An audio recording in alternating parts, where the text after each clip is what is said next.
P K. ശശിക്കെതിരെ നിയമ നടപടിക്കൊരുങ്ങി CPIM Palakkad ജില്ലാ committee യോഗത്തിൽ ചർച്ച ചെയ്ത ശേഷം തീരുമാനിക്കുമെന്ന് ജില്ലാ സെക്രട്ടറി എൻ സുരേഷ് ബാബു പറഞ്ഞു. ശശിയും ജില്ലാ സെക്രട്ടറിയും തമ്മിലുള്ളത് വ്യക്തിപരമായ പ്രശ്നമാണോ എന്ന് അവരാണ് പറയേണ്ടതെന്ന് സിപിഐഎം സംസ്ഥാന കമ്മിറ്റി അംഗം എൻ കൃഷ്ണദാസ് പറഞ്ഞു. അതേസമയം ശശിക്കും സതീഷിനുമെതിരെ വിമതരും രംഗത്തെത്തി.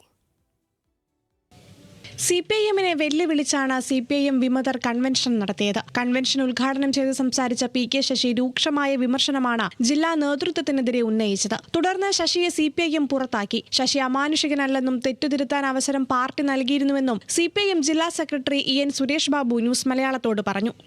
പി.കെ. ശശി എന്നല്ല, ഏതൊരു പാർട്ടി സഖാവിനെയും എന്തെങ്കിലും കുറവുകളോ കുറ്റങ്ങളോ പോരായ്മകളോ വരുമ്പോൾ ചർച്ച ചെയ്ത് കുറച്ചുകൂടി തിളക്കമാർന്ന പൊതുസമൂഹത്തിൽ മാതൃകയാകുന്ന സഖാവാക്കി മാറ്റുക എന്നുള്ളതാണ് ഞങ്ങൾ സ്വീകരിക്കുന്ന ഒരു പൊതുവായിട്ടുള്ള സംഘടനാ രീതികൾ. അത് ശശിക്കും ആ രൂപത്തിൽ തന്നെയായിരുന്നു. നിങ്ങൾ പറയുന്ന പോലെ അമാനുഷികനായ ഒരു വലിയ കരുത്തുള്ള ഒരാളാണെന്നൊക്കെ ഈ മാധ്യമങ്ങൾ, നിങ്ങളിപ്പോഴുള്ള മാധ്യമങ്ങൾ ചില വാക്കുകൾ ഇങ്ങനെയുള്ള ആളുകൾക്ക് ചാർത്തി കൊടുക്കുന്നു എന്ന് മാത്രമേ ഉള്ളൂ. മറ്റൊരു പ്രത്യേകതയും ഞാൻ കാണുന്നില്ല. പി.കെ. ശശിക്കെതിരെ സിപിഐഎം നിയമ നടപടി സ്വീകരിക്കുമെന്നും കെ സുരേഷ് ബാബു കൂട്ടിച്ചേർത്തു. വളരെ മോശപ്പെട്ട ആരോപണങ്ങളാണ് ജില്ലാ സെക്രട്ടറി എന്ന നിലയ്ക്ക് എനിക്കെതിരായി ശശി ഉയർത്തിയിട്ടുള്ളത്.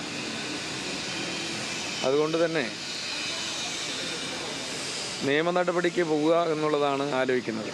ലാളനയും പിന്തുണയും കിട്ടിയ നേതാവാണ് ശശിയെന്നും തെറ്റുതിരുത്തിയാൽ പി.കെ. ശശിക്ക് പാർട്ടിയിലേക്ക് തിരിച്ചു വരാമെന്നും സിപിഐഎം സംസ്ഥാന കമ്മിറ്റി അംഗം എൻ കൃഷ്ണദാസ്.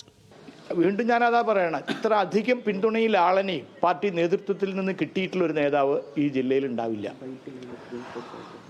അമിതമായ ലാളന കിട്ടിയതുകൊണ്ടായിരിക്കും ഒരു പക്ഷേ ശശി പിന്നീട് പാർട്ടിക്കെതിരായി മാറാൻ ഇടവന്നത് എന്ന് കരുതേണ്ടി വരും. ഇത്ര അധികം ലാളന കിട്ടിയ ഒരു നേതാവ് പാലക്കാട് ജില്ലയിൽ വേറെ ഒരു നേതാവ് ഉണ്ടാവില്ല. അതേസമയം ശശിയെയും സതീഷിനെയും അനുകൂലിക്കുന്ന വിമതരുടെ നീക്കത്തിനെതിരെ സിപിഐഎം വിമതർ രംഗത്തെത്തി. ശശിയെ അനുകൂലിക്കില്ലെന്ന് ഒറ്റപ്പാലത്തെ സിപിഐഎം വിമത നേതാവ് SR പ്രകാശ്. അതിൽ പങ്കെടുത്തവരും അതിൽ പ്രസംഗിച്ച ആളൊക്കെ പറയുന്നത് ഇതൊരു മാർക്സിസ്റ്റ് കൂട്ടായ്മയാണ് എന്നാണ്. ഞങ്ങളാണ് യഥാർത്ഥ കമ്മ്യൂണിസ്റ്റുകാർ. അത് കേട്ടപ്പോൾ വലിയ കഷ്ടം തോന്നി. അതോടൊപ്പം തന്നെ നല്ല തമാശയായിട്ടും തോന്നി. ആരുടെയും അടിമയായി പ്രവർത്തിക്കാതിരിക്കുക, കമ്മ്യൂണിസ്റ്റുകാരായി ജീവിക്കുക, പൊതുപ്രവർത്തനം നടത്തുക. വളരെ സംതൃപ്തി നൽകുന്ന പൊതുപ്രവർത്തനമാണ് ഞങ്ങൾ നടത്തുന്നത്. അത് തുടരും. അതിൻ്റെ ഇടയ്ക്ക് മറ്റൊരു ആലോചനയും നടത്തേണ്ടതായിട്ട് ഞങ്ങൾക്ക് തോന്നിയിട്ടില്ല. കൊഴിഞ്ഞാമ്പാറയിലെ വിമത നേതാക്കൾ വീണ്ടും സിപിഎമ്മിലേക്ക് തിരിച്ചെത്തി. പെരുമ്പാറച്ചള്ള പാൽ സൊസൈറ്റി ഡയറക്ടർ S കാർത്തിക്കാണ് സിപിഎമ്മിൽ തിരിച്ചെത്തിയത്. വിമതനായി ജയിച്ച കൊഴിഞ്ഞാമ്പാറ പഞ്ചായത്ത് അംഗം N വിജയാനന്ദനും സിപിഎമ്മിൽ തിരിച്ചെത്തിയിരുന്നു. കൊഴിഞ്ഞാർ പഞ്ചായത്തിൽ 10ാം വാർഡാണ്, പാറമഞ്ചള്ള പറയുന്ന പ്രദേശമാണ്. ഇതിലെ എല്ലാ വാർഡിലുള്ള എല്ലാ അംഗങ്ങളും തിരിച്ച് പാർട്ടിയിലേക്ക് വരാൻ വേണ്ടി തീരുമാനിച്ചു കഴിഞ്ഞു. അതുപോലെ അവിടുത്തെ മോടമ്പടി ക്ഷീര ഉൽപ്പാദന സംഘത്തിൽ 7 ഡയറക്ടർമാരിൽ 6 പേരും ഭരണസമിതിയും 6 ഡയറക്ടർമാരും പ്രസിഡന്റ് ഉൾപ്പെടെ പാർട്ടിൻ്റെ കൂടെ ചെയ്ത് പ്രവർത്തിക്കാൻ വേണ്ടി തീരുമാനിച്ചിട്ടുണ്ട്.